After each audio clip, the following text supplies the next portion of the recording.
Aujourd'hui, je vais vous partager mon expérience d'exposition au Salon d'art animalier de Saint-Pierre-les-Nemours dans le 77. J'ai organisé cette vidéo comme une sorte de checklist de ce à quoi il faut penser pour préparer une exposition. Tout commence par se retrouver devant un écran d'ordinateur, à rechercher des appels à candidature sur internet ou dans les journaux locaux ou par le bouche à oreille lors de précédentes expositions. Il faut alors préparer des dossiers de candidature, des mails et attendre. Une joie immense apparaît lorsqu'on a une réponse positive à une candidature. Je me sens toujours trop chanceuse. Je me demande si je suis à ma place et puis je choisis finalement d'en profiter. Ensuite, il faut préparer la liste des œuvres que vous allez présenter. J'aime bien me préparer une sorte de plan de la disposition des tableaux aussi. Même si la présentation finale n'est jamais celle prévue au départ, cela donne une bonne base et cela évite de paniquer devant les panneaux vides, surtout quand on est seul pour l'accrochage.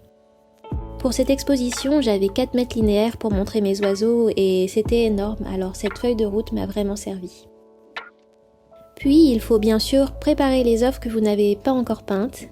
J'ai décidé de retravailler certains tableaux pour cette expo, d'en peindre 2 nouveaux, dont un que vous m'avez déjà vu peindre, la chouette, et de réencadrer certains d'autres.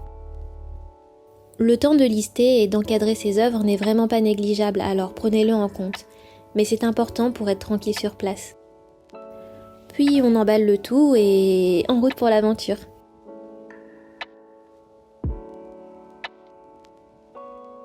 Lors de cette exposition, j'ai eu la chance de rencontrer et de partager des moments avec d'autres artistes animaliers. J'adore ces moments de rencontre. L'organisation était aussi au top. C'était certainement la plus belle expérience d'exposition que j'ai eue à ce jour et je suis reconnaissante d'avoir vécu ces moments.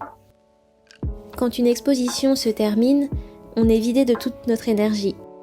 Mais les soirs de finissage, quand je ferme les yeux, je retrouve la réponse à la question que je me pose régulièrement. Pourquoi je me suis cassé la tête à ouvrir un statut et à vivre une vie de demi-artiste alors que je pourrais juste rester tranquille chez moi ?